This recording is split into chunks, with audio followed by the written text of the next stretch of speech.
Shall we bow down our heads?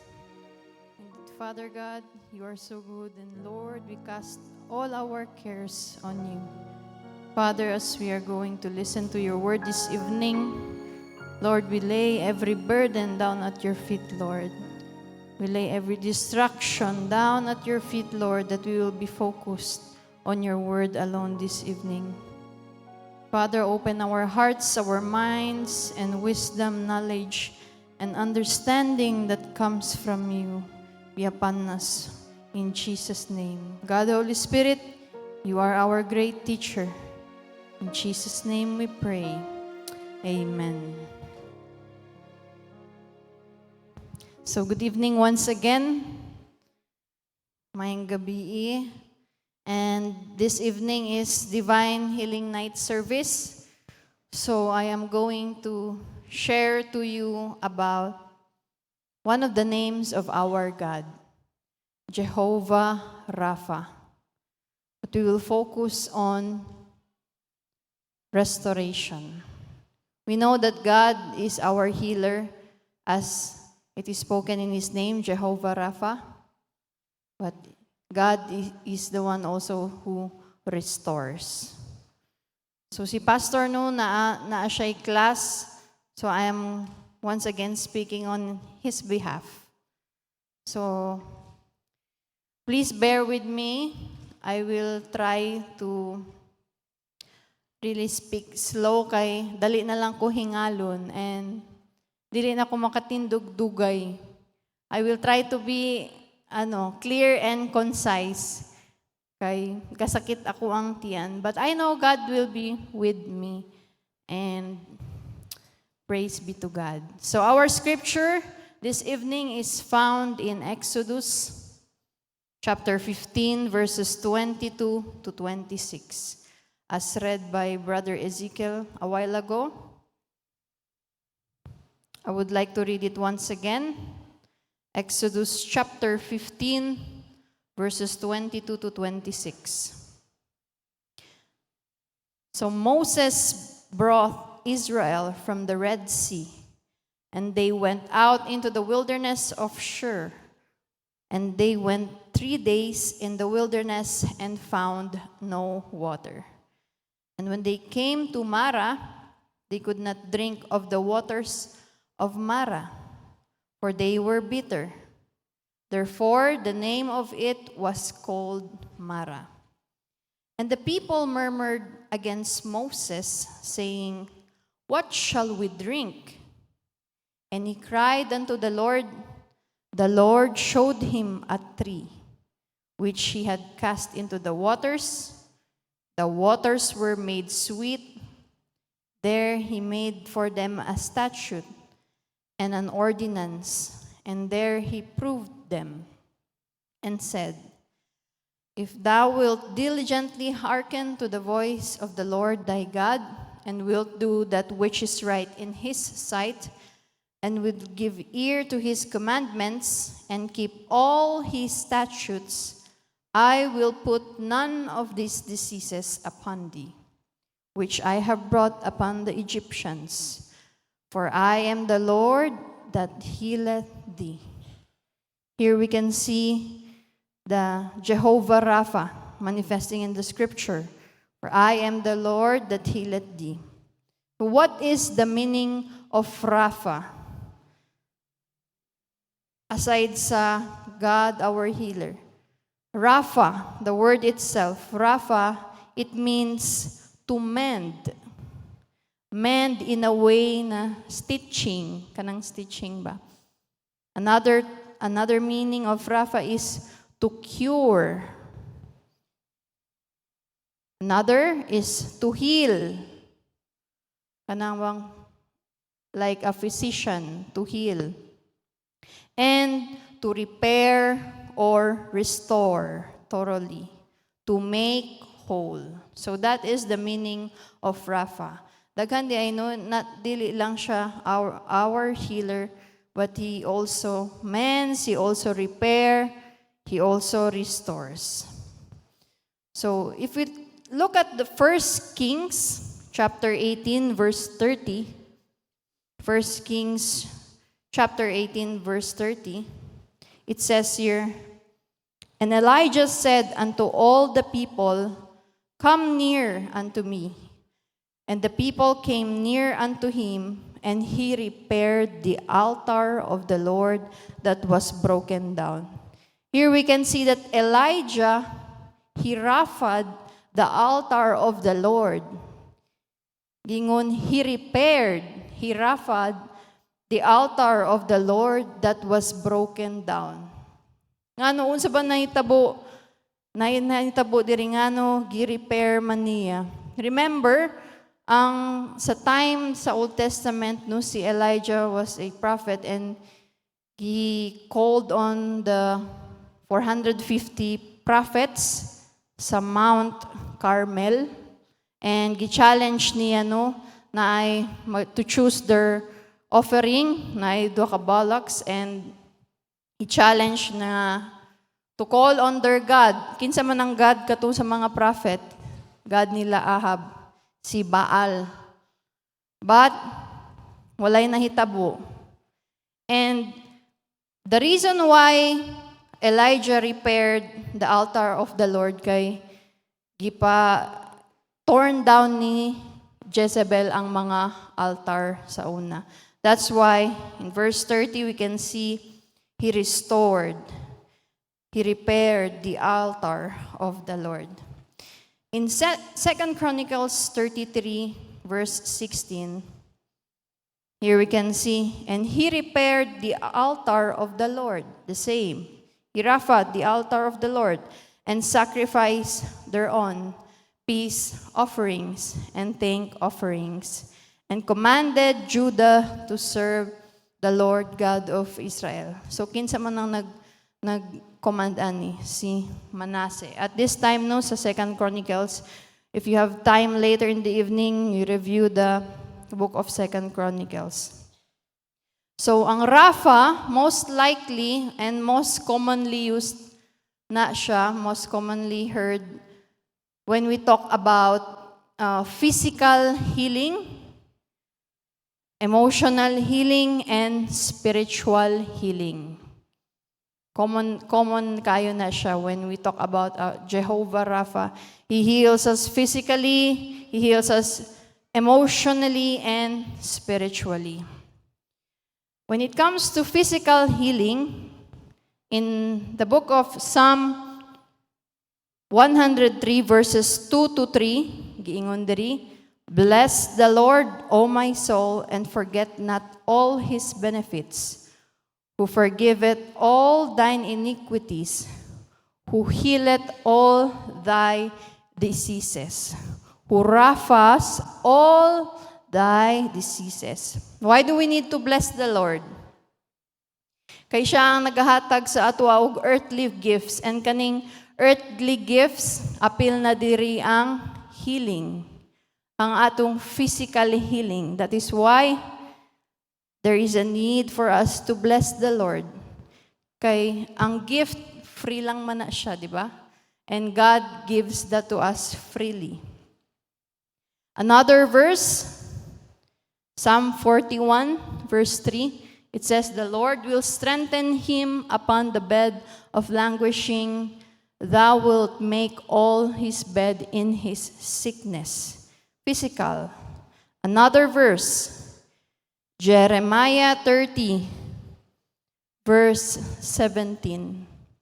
It says, "For I will restore health unto thee, and I will heal, I will rapha thee of thy wounds, saith the Lord, because they called thee an outcast, saying, This is Zion, whom no man seeketh after."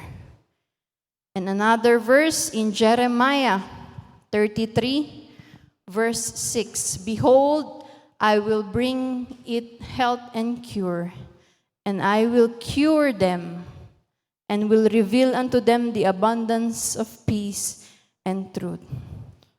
So one of the meaning of Rapha is to cure, and here at Jeremiah 33 we can see that giingon dira, "And I will cure them." Let's go to emotional healing. We have supporting verse from Psalm 147 verse 3. He healeth the broken in heart and bindeth up their wounds. And Psalm 34 verse 18. The Lord is nigh unto them that are of a broken heart, and saveth such as be of a contrite spirit. Emotional, makita nato, no? John 14:27. Peace I leave with you, my peace I give unto you. Not as the world giveth, give I unto you. Let not your heart be troubled, neither let it be afraid. So wonderful reminder for those nga na ay mga emotional pain. Take this verses, take note of these verses, no? Another verse, Matthew 11:28. Come unto me, all ye that labor and are heavy laden, and I will give you rest. Emotional. He will give us rest. Okay, so let's proceed to spiritual healing. Psalm 41:4. Kani diri ang psalmist, he said, I said, Lord, be merciful unto me. Heal my soul, for I have sinned against thee. So ang psalmist diri, he is asking for healing with regards to his soul, for he have sinned. And we have sinned, and we need restoration, and we need transformation. In Psalm 23 verse 3, He restored my soul. Spiritual healing. He leadeth me in the paths of righteousness for His name's sake. So, sa tanan nga scripture, sa tanan nga verses that was flashed, here we can see that God really loves to heal. Tinuod ba? Amen? God really loves to heal. And ang Yahweh or Jehovah, it is the personal name of God and speaks of always character of God. Always meaning kanunay. Always, ko sa basa na Chabacano, pirmi? Pirmi. Always, no? So in Hebrews 13:8, please recite. I know you memorize it. Jesus Christ is the same yesterday, today, and forever. Revelation 1:8, I am the Alpha and Omega, the beginning and the ending, saith the Lord, which is, and which was, and which is to come, the Almighty. Take note, which is, and which was, and which is to come. So we need Rapha in our life. We need healing in our life. We need restoration in our life. We need mending in our life. May it be physical, may it be mental, emotional, spiritual. We all need Rapha. We all need our Jehovah Rapha in our life. So let's go back sa start, no? In the book of Genesis. Notice that even before the fall of man, there was already healing. Asa man na makitaan, sister? Open your Bible sa Genesis 2:21. Makita nato dito na ay healing. Genesis 2:21.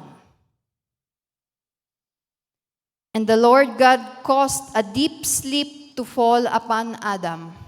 And he slept, and he took one of his ribs and closed up the flesh instead thereof. Notice ang words nga, closed up the flesh. What does that mean? Meaning, kinsa man ang nag-close up sa flesh ni Adam?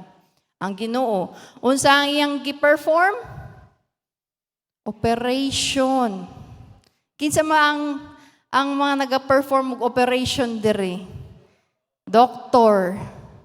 So, makita nato nga in the beginning pa, God is a physician, naanay doktor. So, even before pa na sa fall of man, naanay first doktor ang atong Ginoo, naay first healing, naay first operation nga nahitabo. And when we go over sa Old Testament, there are a lot of stories that talks about God healing, and it goes on up to sa New Testament. Daghan kayong stories nga makita nato sa Old Testament that God heals His people up to sa New Testament. And nagpadayon pa until now. In John 20, verse 30, it says here, "And many other signs truly did Jesus in the presence of His disciples, which are not written in this book." Daghan, wala na sulat.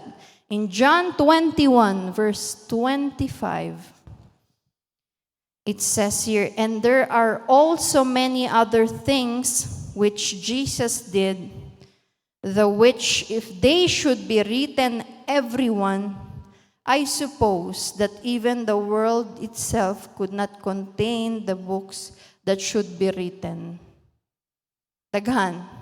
Just imagine kung nasulat to tanan nga gihimo ni Jesus. All the miracles that Jesus did before, dili makontain sa usa ka libro. Dili makontain sa tibuok kalibutan. All the stories, all the miracles, all the healings that Jesus did, the world could not contain. He was constantly healing, and He demonstrated His healing power all throughout the Scripture. All throughout the Scripture. Physical man, emotional man, spiritual. Kumpleto ang example nga gihimo sa Ginoo. Why? Why does He heal? God is always powerful to heal sickness and deliver people from suffering because that is His nature. That is the nature of our Jehovah Rapha. That is why constant siya gahil. He was, He is, and will forever be. He was healing before, He is still healing now, and will still be healing in the next days to come, in the next years to come. But take note, dili ba tanan ginahil sa Ginoo? Correct? Example, kinsa diri ang nagpray na for someone's healing, pero wala man maayo? Kinsa man diri? Example, I know na diri no. Wala maayo, namatay pa. No? But sometimes, makulbaan ba ta? Hala Lord, nagampo baya ko nga mahil siya, namatay man? Unya, baka ako ang pasangin lang Lord, kay gikan ko dito, unya, namatay naman di ay, pagkahuman ako ampo. Sometimes we cannot understand, no? We cannot comprehend the reason why God did not allow that person to be healed.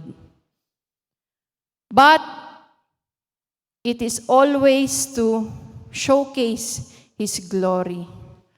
There is always a reason, and sometimes dili nato na masabtan, but God has His own purpose. Amen. In Isaiah 53, verse 5, He was wounded for our transgressions. He was buried for our iniquities. The chastisement of our peace was upon him, and with his stripes we are healed. And we know that the very reason, the very purpose why Jesus died on the cross is to die on our behalf for the forgiveness of our sins and to restore our relationship with God the Father, that we will be close to Him again because we were once enmity with God. But sa tanan nga iyang mahil, physical, emotional, spiritual, naapay lain nga mahil niya. And Jesus restored kanang racial division or political division. That is the fourth thing, no? Ang first is physical, emotional, spiritual, and fourth is racial division. Let's go back to the scriptures, no? Jews and the Gentiles. Kadina, ang Jews and the Gentiles, they hate each other, correct? They dislike each other. And most of the Jewish Christians were against the idea of converting Gentiles into Christians at that time. Dili sila ganahan nga pati ang Gentiles masave. Kay sila lang gyud daw ang para sa ilaha lang gyud daw tong pulong sa Ginoo. And Jewish Christians were disagreeing at the fact that it is possible for Gentiles to become followers of Christ without following the Mosaic law or being circumcised. Unsa man ang Mosaic law? That was the law of Moses.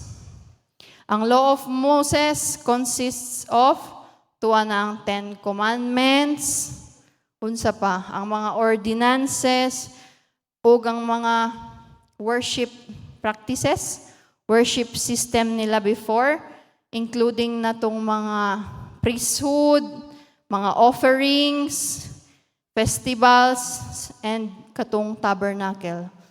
Daghan dito sa Mosaic law.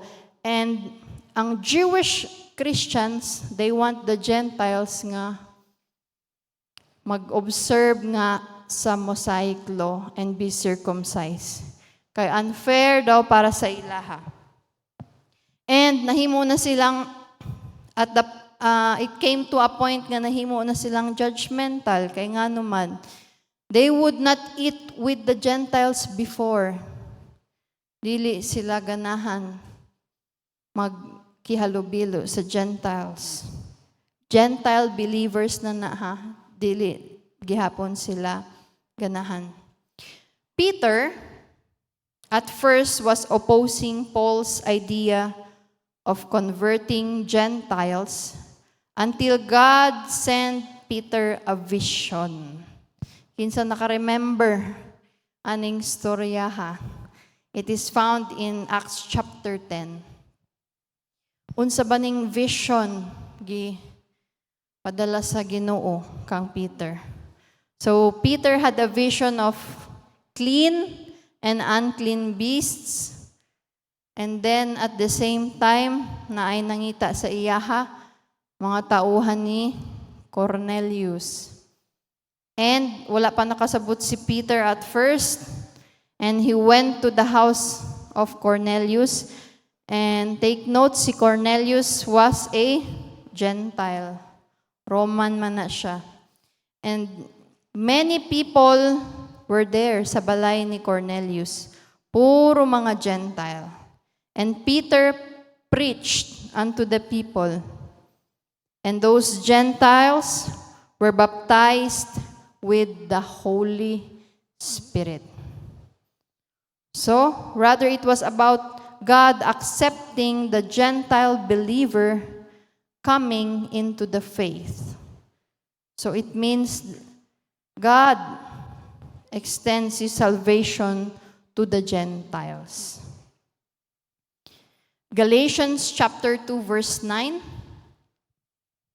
And when James, Cephas, si Cephas, si Peter mana, and John, who seemed to be the pillars of the Jerusalem church perceived the grace that was given unto me, they gave to me and Barnabas the right hands of fellowship, that we should go unto the heathen, kanang mga Gentiles ang heathen, and sila, si James, Cephas, ug John, they would go sa mga atong circumcision, which refers to the Jews.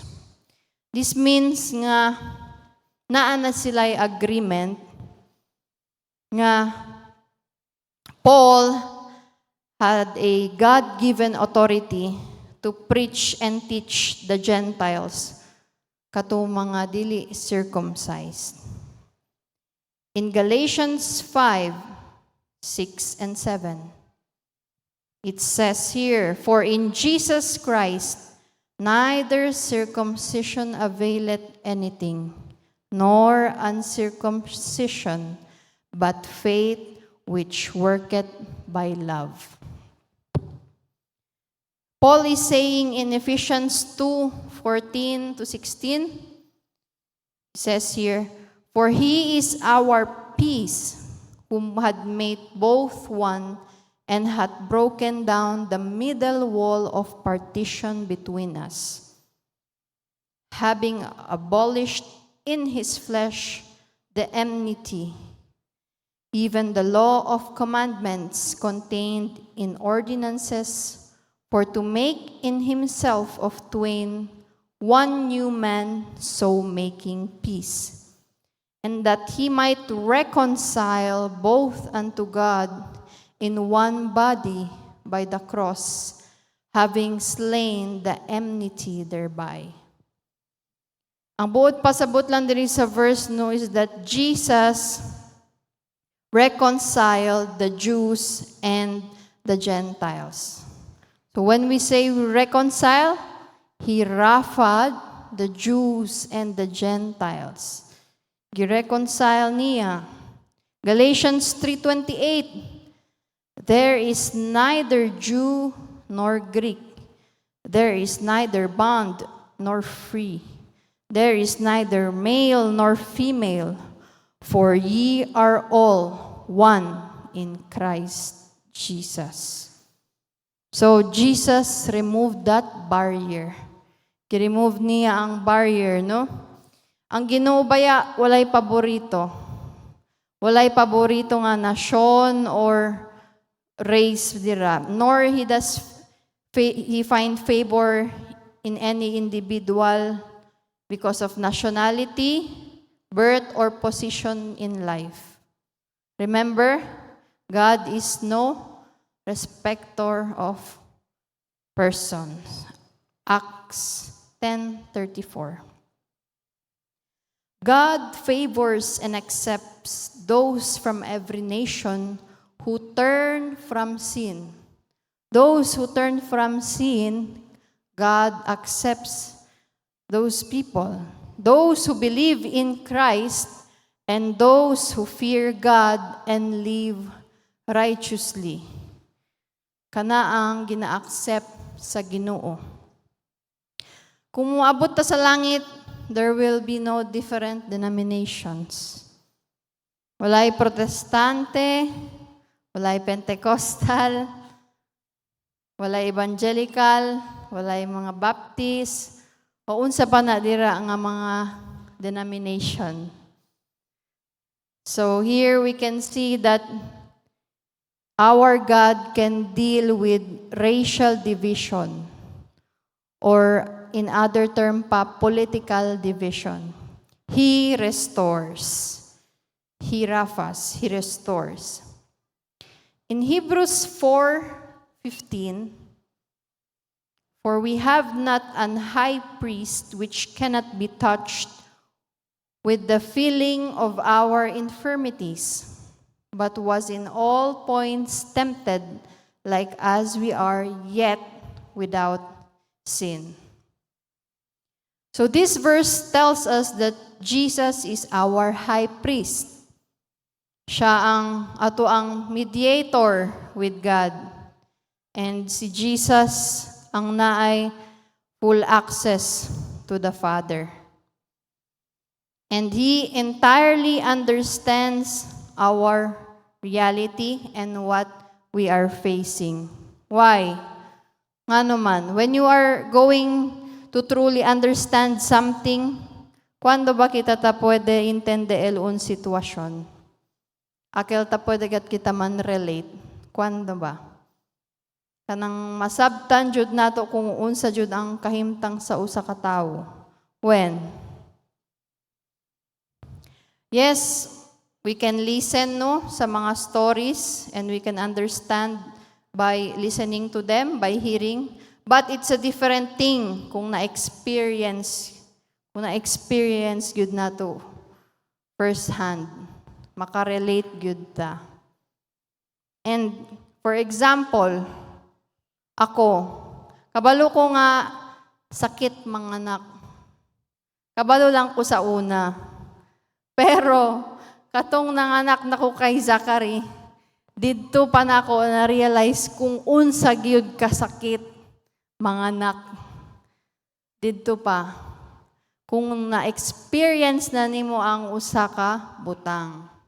Another example, kanang I know nga sa ato ang school, no, even before, elementary pa lang, ginatudluan na ta ang role of being a parent. Napaba-values education karon. Ginatudlo man na ang role of being a parent. So, we know it by knowledge. Pero, since bata pa ta, wala pa gyud tay experience. Wala pa first hand nga ikaw gyud ang naa didto. Pero kung once you have a child, didto pa nimo mahibal-an gyud kung unsa gyud ang role sa parent. Didto pa once you experience it. Yes, there is Hebrews 14, Jesus, yes, He is God, but take note, no, that Jesus went through struggles Himself. That is why He can fully understand kay siya mismo. He went through all the struggles. As a human being, no, naka-experience po siya og temptation. Just like we experience temptations. Ang difference lang is wala siya nakasala. He did not yield to temptation and He did not sin. In Matthew 26, 36 to 37, then cometh Jesus with them unto a place called Gethsemane, and saith unto the disciples, Sit ye here, while I go pray yonder. And He took with Him Peter and the two sons of Zebedee, and began to be sorrowful and very heavy. Makita nato nga, Jesus knows how to be in sorrow, how to have a heavy feeling. Kaya He exactly knows what will happen to Him over the next few days. He will be crucified. Jesus faced the same struggles and needs we do as a human being. In 2 Corinthians 5:21, for He hath made Him to be sin for us, who knew no sin, that we might be made the righteousness of God in Him. He can feel our sickness. He knows what we feel when He looks at our condition. Kabalo siya unsa ang weight sa sala. And He knows how to be condemned by the weight of sin. And do you believe that He can deal every areas in our life? Do you believe that Jesus can deal unsang areas sa ato ang kinabuhi? Again, does Jesus heal every single time? Dili. But one thing is for sure, God will always do which brings Him the glory. He might not be healing physically, kay wala ta makitaan.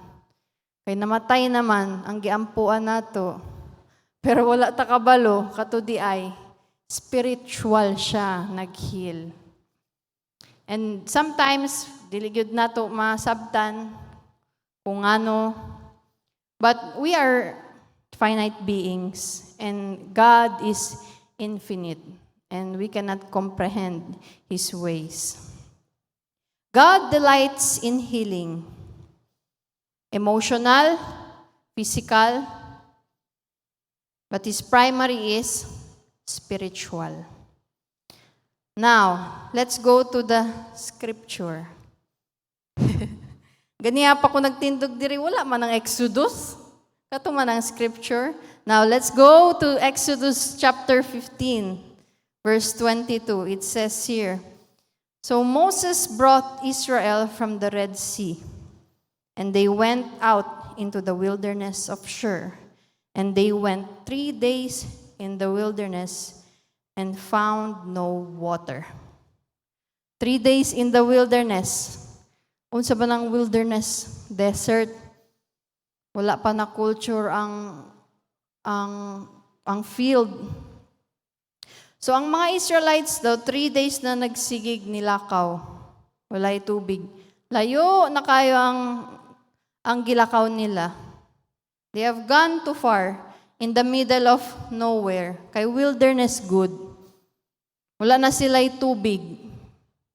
No water. Wala na'y store na tubig, na uhaw na. And kung mubalik pa sila, kung asa sila gikan, kay nag-cross naman sila og Red Sea, no? Kung mubalik pa sila, baka dili na nila makaya. And most probably, they would die. Karon baya, init baya kayong panahon, correct? Unya, nagrasyon pa. Pero kita makastak ta og tubig sa ato ang mga balay. Sila, mahurot gyud ang ilahang supply kay they are walking, they are moving one place to another. And wala na gyud sila makit-an nga tubig, no? Hangtod nakaabot sila sa place named Mara. Finally, nakakita na sila og tubig dito sa Mara. Kung makakita, siguro kung kita na sa lugar nila, no? What would be our reaction? Excited, dagan gyud, hala nanay tubig. Pagtilaw, unsa man. Agoy kapait man di ay ni. Dili man ni mainom. So, ma-discourage ta, di ba? Imagine you are very thirsty. Pero sometimes kung uhaw na gyud ta, unsa-unsa na lang something, mag-take ta og something nga liquid. Okay lang, basta something liquid. Pero kani nga water sa Mara, dili mainom. Sobra kapait. Sobra ka-bitter. Then, what did the Israelites do?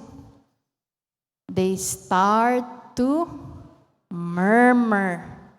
Nagmurmur na pod sila. And they complained, "Moses, unta wala na lang minimo idala diri. Unta naa na lang mi sa Egypt kay daghan didto tubig." Tuwa na pod, there goes the murmuring. And then they asked Moses, "What shall we drink?" And Moses, he cried unto the Lord, "Lord, tabang, unsa among himuon?" And unsa ang solusyon sa Ginoo? God has a solution for it. He showed Moses a tree. And the Lord showed him a tree which he had cast into the waters. And that tree made the water sweet. Wala ta kabalo no kung a portion of that tree o branch of that tree was cast into the waters, no? And that caused the water to be sweet. And the water, before it was made sweet, dili siya mainom. Most likely, ugaw, or not fit for consumption, not fit to drink, contaminated, polluted. Do we like clean water? Of course. Of course, no? Karon no, daghan baya tao nga meticuloso jud sa tubig. Dili lang mineral, dili makainom. Tinuod, just a few days ago, no, katong Saturday, I think, Saturday, si Zachary nakainom siya og water nga naay taste, and Sunday morning, nag-vomit siya pila gyud ka beses sa whole Sunday. And dili lang vomit, nag-LBM pa gyud. So that is just because of the water. And most probably, ang nainom ni Zachary nga water not fit to drink. Dili, magdaot gyud ka. Just like the waters of Mara. And sometimes, ang kanang water is our life. We are bitter. We are not fit. We are not worthy. We are filthy. We are polluted. We are corrupted. Just like the water in Mara. Pait. And the Israelites were desperate like us, no? They wanted a drink. And they asked Moses, and Moses turned to God. And unsa ang solution? Sa Ginoong gihatag kay Moses, the tree, o branch ba na, or literal nga tree gyud. Ganiya gi-ask na ko si pastor, and it came to my mind no ang Foursquare hymn nga favorite ni Zachary. Na ay part dito sa kanta nga, man of sorrow and of grief, dying on the tree. Dying on the tree. In 1 Peter 2:24, giingon, who his own self bare our sins in his own body on the tree, that we, being dead to sins, should live unto righteousness, by whose stripes ye were healed. We were rafad.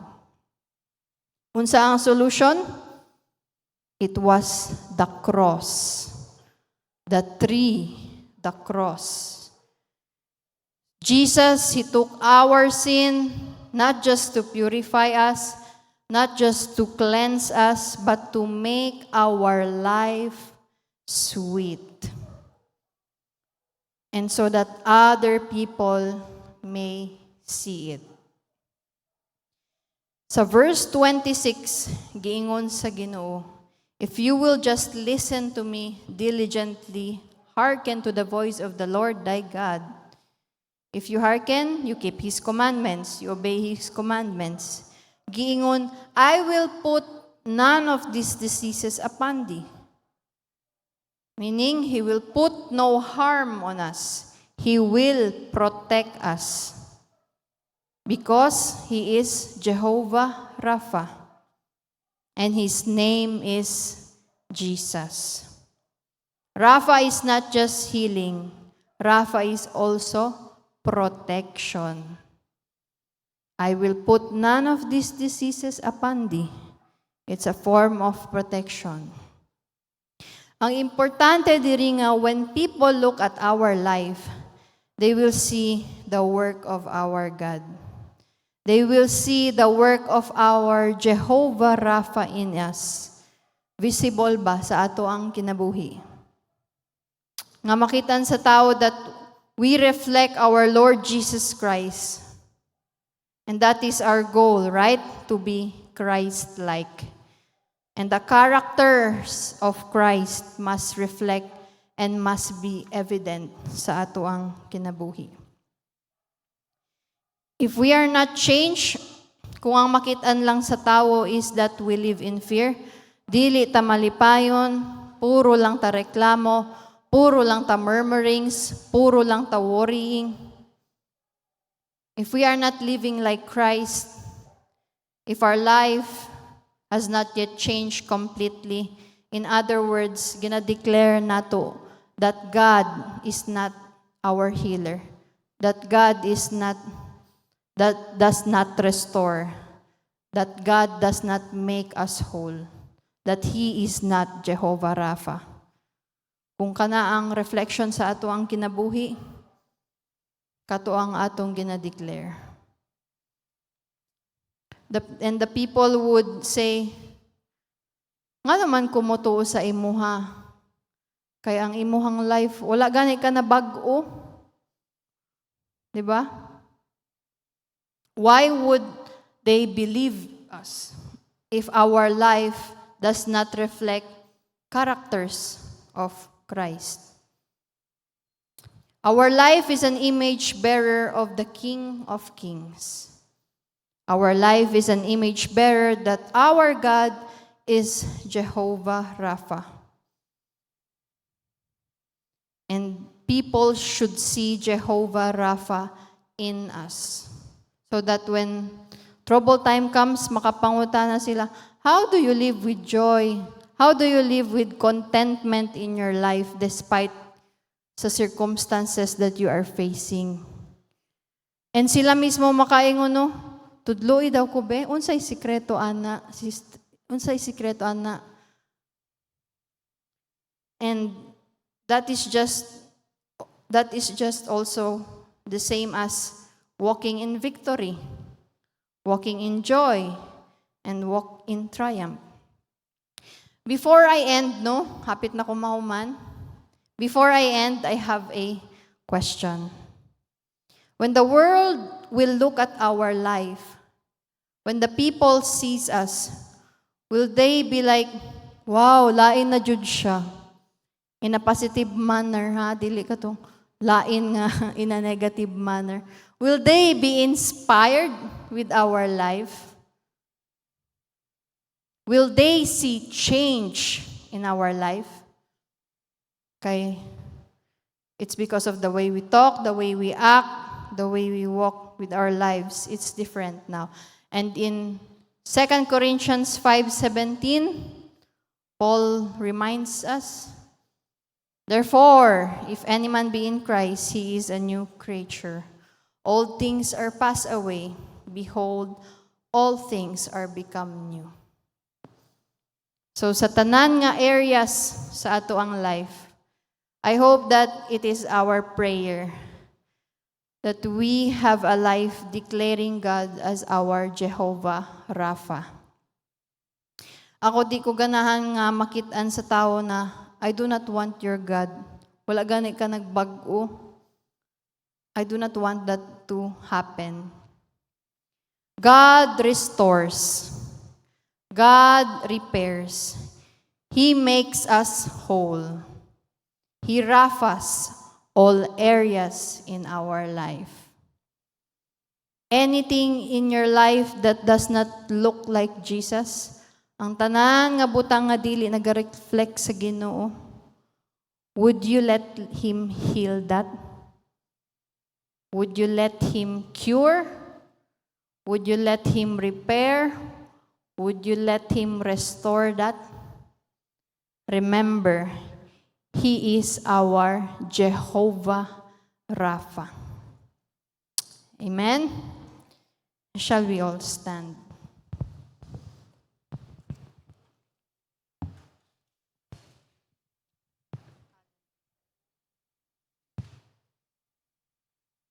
And as we close in prayer, no, allow me to pray for you. Let us all bow down our heads. Hallelujah, Lord. We bless your holy name, Lord Jesus. We thank you, Lord Jesus, for your word this evening Thank you, Lord, for reminding us who you are. That you are our Jehovah Rapha. Our God that mends the broken, who cures the sick, and can heal all types and manners of sickness and diseases. You are the God who heals us emotionally. You are the God who heals us physically and spiritually. Thank you for reminding us that you are the God who restores. Lord, if there is something within us that does not reflect you, Father, we ask of you that you are going to Rapha it, Lord. Restore it, Lord. Heal it, Lord, every area of our life. Make our life sweet, Lord, every single day. Just like what you have done to Mara. That was before, Lord, but we still believe that you will also do that tonight. Lord, if anyone is sick this evening, they may be here or watching through live stream, Father. Let your healing touch be felt by their bodies. Right now, in Jesus' name, whatever they are feeling, Lord, physical pain, emotional pain, uproot the cause, Lord, in Jesus' name. Restore their health. And we believe, Lord, that they will receive healing in Jesus' name. And Father God, as we dismiss, Lord, and as we end this service, Father God, bless each hearts tonight. Even those who are watching through live stream, bless them, Lord. And every family that is being represented this evening.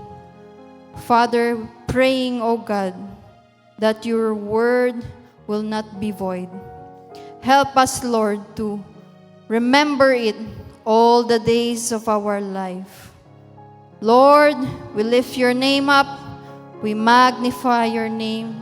We glorify your name. Dismiss us with your blessing and protection this evening. In Jesus' name we pray. Amen and amen. Good evening sa tanan, and God bless you all.